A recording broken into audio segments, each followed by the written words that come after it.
हफ्ते 10 दिन में देश भर में जो जो हुआ है उसका एक खास पैटर्न है बॉस, और उस पैटर्न को नहीं समझिएगा तो देश बहुत बड़े संकट की तरफ बढ़ रहा नहीं है, बढ़ चुका है, ये मानकर चलिए। क्योंकि अचानक से पत्थर का प्रकट हो जाना, नकाबपोश भीड़ का आ जाना, सीसीटीवी कैमरे तोड़ देना और बवाल मचाना अब एक पैटर्न बनता जा रहा है। और हर बार एक इकोसिस्टम ऐसी दंगाई भीड़ से सवाल पूछने की बजाय कुछ ना कुछ बहाना बनाकर पूरा नैरेटिव बदलने में लग जाता है। क्या सिर्फ इसे एक संयोग माना जाए कि कल दोपहर को दिल्ली के जंतर मंतर पर देश में आग लगाने की धमकियां दी जा रही थी और शाम होते होते महाराष्ट्र के नागपुर में हिंसा भड़क गई। कल दिल्ली में मौलानाओं की भीड़ बीजेपी और आरएसएस को कोस रही थी और शाम होते होते नागपुर में आरएसएस हेडक्वार्टर के पास ऐसी हिंसा भड़क गई कि पूरा देश हिल गया।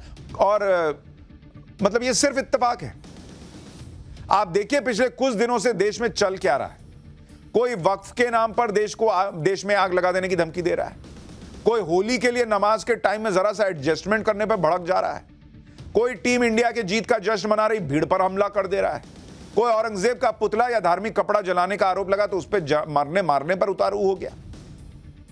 कल रात से पूरा देश नागपुर में भड़की हिंसा की खौफनाक तस्वीरें देख रहा है, जिसमें सैकड़ों नकाबपोश लोगों की भीड़ हाथ में पेट्रोल बम, पत्थर, तलवार सब लेकर नागपुर को जला रही है। वो भीड़ जिसके बारे में यह दावा किया जाता है कि उसने चुन चुन कर हिंदुओं के घरों को टारगेट किया, सड़क पर हिंदू प्रतीक वाले स्टिकर्स लगे वाहनों को टारगेट किया। वो भीड़ जो पुलिस को भी कुल्हाड़ी मारने से नहीं डरी बॉस। नागपुर में भड़की ऐसी हिंसा ने पूरे देश को हिलाकर रख दिया। सवाल पूछ रहे हैं लोग कि क्या औरंगजेब प्रेमी अब उसकी कब्र बचाने के लिए दंगा करेंगे? क्या औरंगजेब का एक पुतला जलाने पर नागपुर को जला दिया जाएगा? क्या औरंगजेब की कब्र के खिलाफ हुए प्रदर्शन से इतना चिढ़ जाएंगे कि मारकाट मचाने पर आ जाएंगे क्या? और वो भी उस औरंगजेब के लिए जिसने छत्रपति संभाजी महाराज पर अत्याचार की सारी हदों को पार कर दिया, जिसने कई हिंदू मंदिरों को तबाह किया। महाराष्ट्र तो छत्रपति शिवाजी महाराज और छत्रपति संभाजी महाराज की धरती है। वहां औरंगजेब के लिए इतना प्रेम कि नागपुर जला दिया जाएगा क्या? नागपुर में जो हिंसा भड़की उसका कनेक्शन औरंगजेब से इसलिए है क्योंकि कल नागपुर समेत महाराष्ट्र के अलग अलग जगहों में औरंगजेब की कब्र को हटाने के लिए प्रदर्शन हुआ था। नागपुर में भी विश्व हिंदू परिषद और बजरंग दल के कार्यकर्ताओं ने प्रदर्शन किया। इस प्रदर्शन के बाद ऐसी हिंसा भड़की जो रोंगटे खड़े कर देने वाली है, क्योंकि हिंसा से जुड़ी भयानक जानकारी आ रही। जैसे चश्मदीदों ने बताया कि चुन चुनकर हिंदू घरों को टारगेट किया गया, एक डीसीपी पर कुल्हाड़ी से हमला किया गया। हिंसा में डीसीपी स्तर के 3 अधिकारी घायल हुए, पुलिस कर्मियों पर पथराव हुआ, 33 घायल हैं। हिंसा के बाद ट्रक भरकर बड़े बड़े पत्थर मिले हैं। ऐसे ऐसे वीडियो हैं जिसमें उपद्रवी तलवार लहराते हुए दिखते हैं। नागपुर में क्या क्या हुआ, सीसीटीवी में कौन से चेहरे हिंसा करते दिख गए, एक वीडियो ने कैसे नागपुर में आग लगा दी, नागपुर में कैसे इतने पत्थर, पेट्रोल बम, तलवारें आ गई, क्या सारी हिंसा प्री प्लान्ड थी, नागपुर हिंसा के बाद सीएम योगी की चर्चा क्यों हो रही है, ये सब आपको बताऊंगा। महाराष्ट्र के नागपुर में कल जो भी हुआ वो हैरान करने वाला है, क्योंकि नागपुर में इस तरह की घटनाएं पहले शायद ही कभी हुई और इसी वजह से सवाल खड़ा हो रहा है कि क्या नागपुर में पहले से प्लानिंग करके यह हमला हुआ। नागपुर हिंसा के हर एंगल के बारे में आज आपको बताऊंगा, लेकिन सबसे पहले आपको दिखाता हूं नागपुर में हुए हमले की डरावनी तस्वीरें। ये तस्वीरें सीसीटीवी में कैद हुई। इसमें साफ साफ दिख रहा है कि कैसे दर्जनों लोग, आप तस्वीर देखिए बॉस, अचानक हथियार लेकर गली में घुस रहे हैं। गली में घुसते ही पत्थरबाजी कर रहे हैं, गाड़ी फोड़ दे रहे हैं। वो तो शुक्र है वहां लोग बाहर उस तरह से नहीं थे, नहीं तो पता नहीं जो लोग होते उनके साथ क्या करते ये लोग।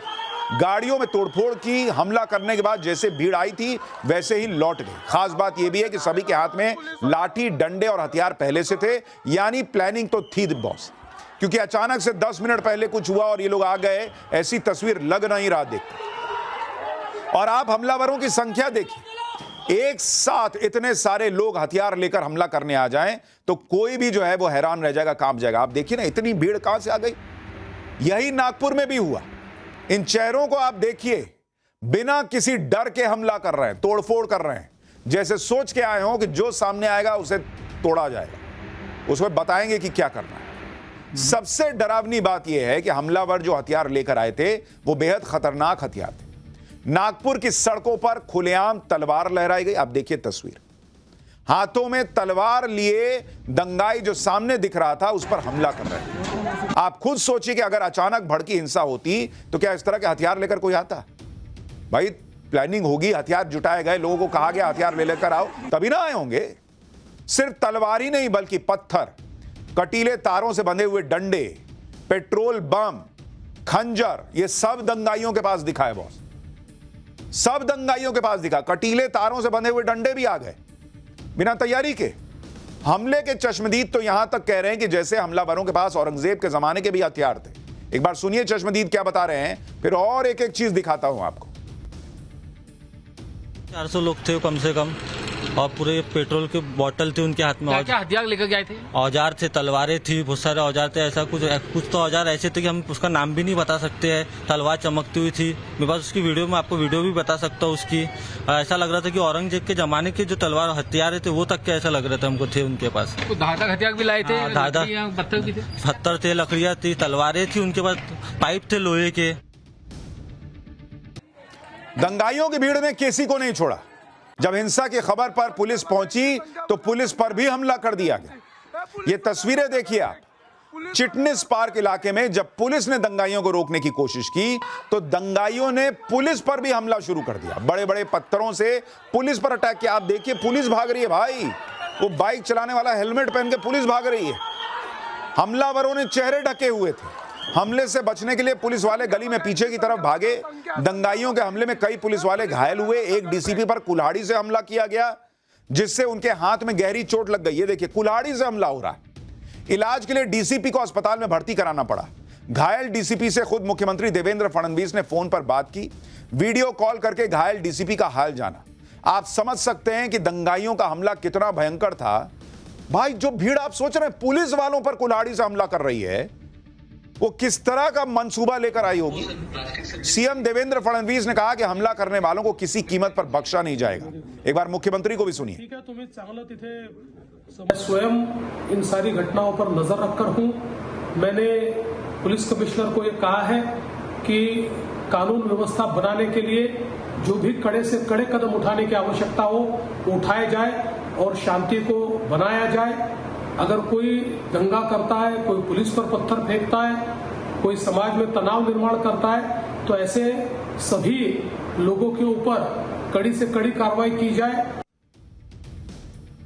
नागपुर हिंसा के दौरान उपद्रवियों ने जानबूझकर पुलिस को टारगेट किया।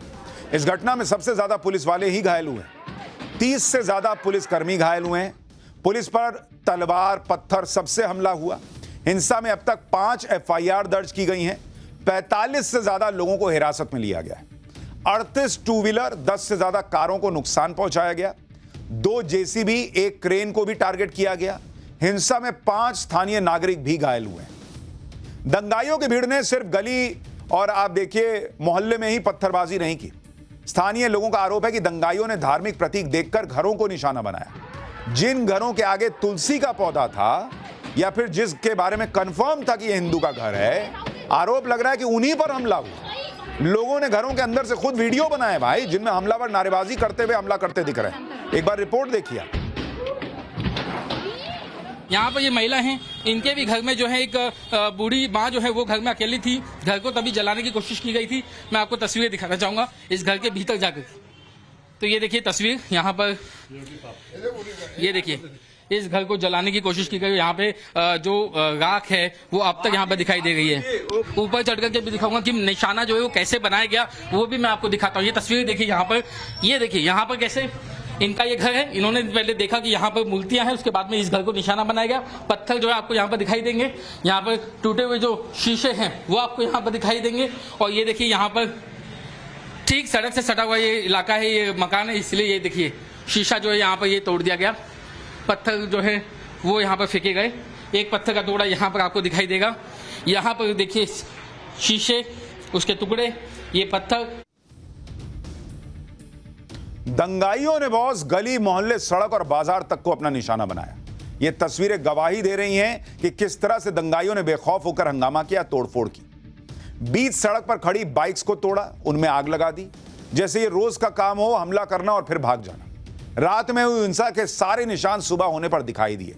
चारों तरफ बर्बादी थी, जली हुई गाड़ियां, टूटी हुई गाड़ियां दिख रही थी। आप सोचिए पब्लिक पर क्या बीती होगी बॉस, जो लोग घरों में रहे होंगे। मान लीजिए आपको कोई अफवाह उड़ी, आपको गुस्सा आ गया, तो जिन पर हमला कर रहे हैं, जिनके घर पे पत्थर फेंक रहे हैं, जिनके जलाना चाह रहे हैं, उन लोगों का क्या दोष बॉस? वो तो अपने घर में बैठे हैं। आप एक बार ग्राउंड रिपोर्ट देखिए, फिर आपको आगे की बात बताता हूं। इस गाड़ी के शीशे जो हैं वो टूटे हुए हैं। सिर्फ एक तरफ से ही नहीं बल्कि चारों तरफ से इस गाड़ी को अपना निशाना बनाया गया है। वहीं दूसरी तरफ मैं आपको ये एक क्रेन दिखाऊंगा, एक जेसीबी मशीन जिसे आगजनी की गई और इसे आग के हवाले कर दिया गया। ये देखिए, ये पूरी मशीन जो है, पूरी ये जेसीबी मशीन जो क्रेन है, ये जल करके खाक हो चुकी है और इसका खाक, इसकी जो राख है वो अब तक यहाँ पर पड़ी हुई है। तो ये तस्वीर है नागपुर के महल इलाके की, चिटनेस पार्क की, जहाँ पर आगजनी हुई। नागपुर हिंसा पूर्व नियोजित साजिश थी, इसके कई वीडियो सबूत भी मौजूद हैं। जैसे आप ये वीडियो देखिए, एक मिनी ट्रक में पत्थर ही पत्थर मिले और ये तो वो पत्थर हैं जो ट्रक में भरे गए। ऐसे सैकड़ों पत्थर सड़कों पर बरसाए भी गए। इसलिए सवाल उठ रहा है कि ये पत्थर अचानक कहां से आ गए। और बात सिर्फ नागपुर हिंसा की नहीं है, अब तो देश में ये एक तरह का पैटर्न बनता जा रहा है। जहां भी इस तरह की हिंसा भड़कती है वहां पत्थरों का ढेर लग जाता है। और कई बार हर कोई पूछता है, भाई ये इतने पत्थर कहां से आते हैं? गुस्सा तो मान लीजिए एक सेकंड में बीपी हाई हुआ हो गया, गुस्सा तो कभी भी आ सकता है, लेकिन ये पत्थर कहां से आ जाते हैं? ये पत्थर चलाने वाली भीड़ कहां से आ जाती है? खुद मुख्यमंत्री फडणवीस ने विधानसभा में कहा कि ऐसा लगता है कि जानबूझकर इस तरह का दंगा किया गया। ट्रकों में भरे पत्थर मिले हैं, छतों पर पहले से पत्थर रखे गए थे, हथियार भी मिले हैं, दंगाइयों ने खास घरों को ही टारगेट किया, ये मुख्यमंत्री कह रहे हैं। हिंसा पूर्व नियोजित थी, इसकी एक और बड़ी वजह कल की टाइमलाइन में छिपी है।